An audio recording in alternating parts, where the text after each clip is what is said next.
He actually spent time in jail, and he's the director of the Institute for Gulf Affairs. Here's what he had to say. Not much will change, you know.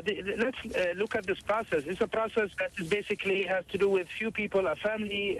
One dies and the other takes over.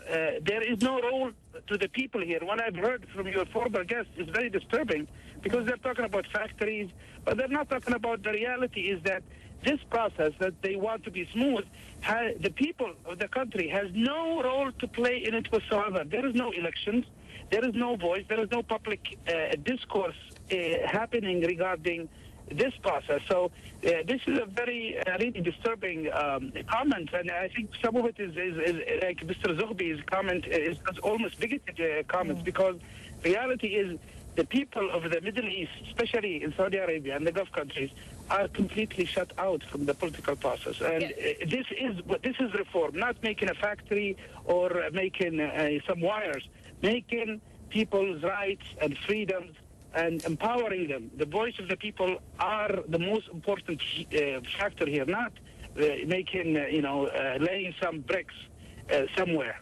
Yeah, James Zogby also mentioned, that he sounded confident that change will be slow, but he believes it will eventually happen. He was citing, there are the liberal pressures and also the conservative pressures, but also the pressures coming from the society itself, that there needs to be more modernization, especially when it comes to societal issues. Your take on that? Well, look, we have thousands of people who are in prison because they are demanding democracy.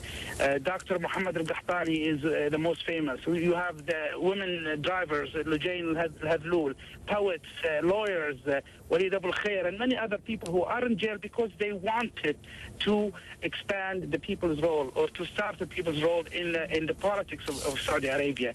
And the government, the monarchy really, does not want the people to have a voice. And they have Western backers, commentators and government who talk about every king. This is something that I have followed since 1950s.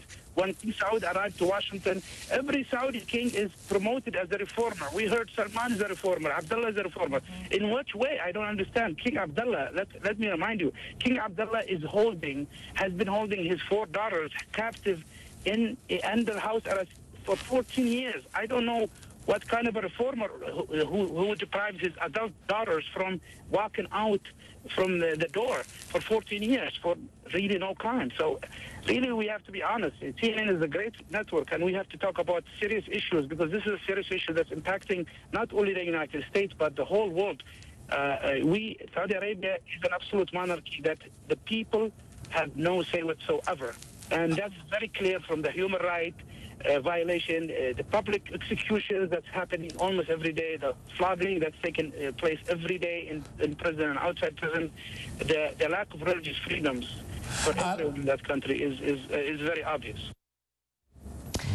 Time now to bring in our John Defteri.